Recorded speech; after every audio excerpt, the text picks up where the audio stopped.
মওদুদীর সাথে মতবিরোধ থাকতে পারে, কিন্তু জামাত ইসলামী কোন ইসলামী দল নয়, এমন কথা পৃথিবীতে কোন বেয়াদব আজ পর্যন্ত বলতে পারে না। আমরা ইসলামী আন্দোলন করি জাহান্নামে যাওয়ার জন্য নয়, কারো কাছ থেকে সার্টিফিকেট গ্রহণ করে জামাত ইসলামী আন্দোলন করতে হবে এমন কান্দানি বনা জামাতের হয় না। কাজে আপনি আপনার বক্তব্যের মধ্য দিয়ে আপনি ভারতের দালাল আওয়ামী লীগের বিটিম প্রমাণ করে দিয়েছেন। আজ বক্তৃতা করার সময় নয়, শুনতে এসেছি আমার নেতার কথা, শুনতে এসেছি জাতিকে যিনি বক্তব্য রাখবেন তার কথা শুনতে এসেছি। আজ পদত্যাগ করো, পদত্যাগ করো। মেজাজ এত খারাপ কেন?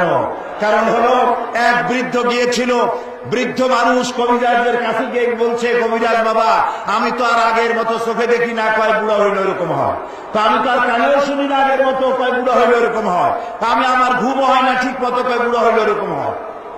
আরে বাবা আমি তো খাইয়াও হজম করতে পারি না, কয় বুড়া হইল এরকম হয়।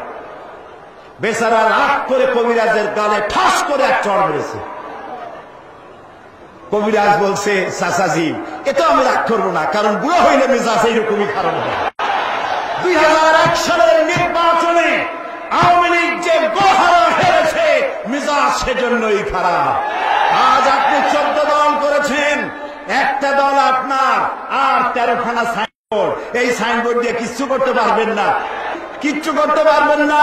কারণ বামপন্থীদের সাথে বাংলাদেশের মাটি আর মানুষের সম্পর্ক নাই। আজ এই প্রান্তরে দাঁড়িয়ে চ্যালেঞ্জ দিয়ে গেলাম, যাদের সাথে আপনি জোট বেঁধেছেন তারা তাদের মাতৃভূমিতে দাঁড়িয়েও জামানত বাজেয়াপ্ত হবে পাস করতে পারবে না।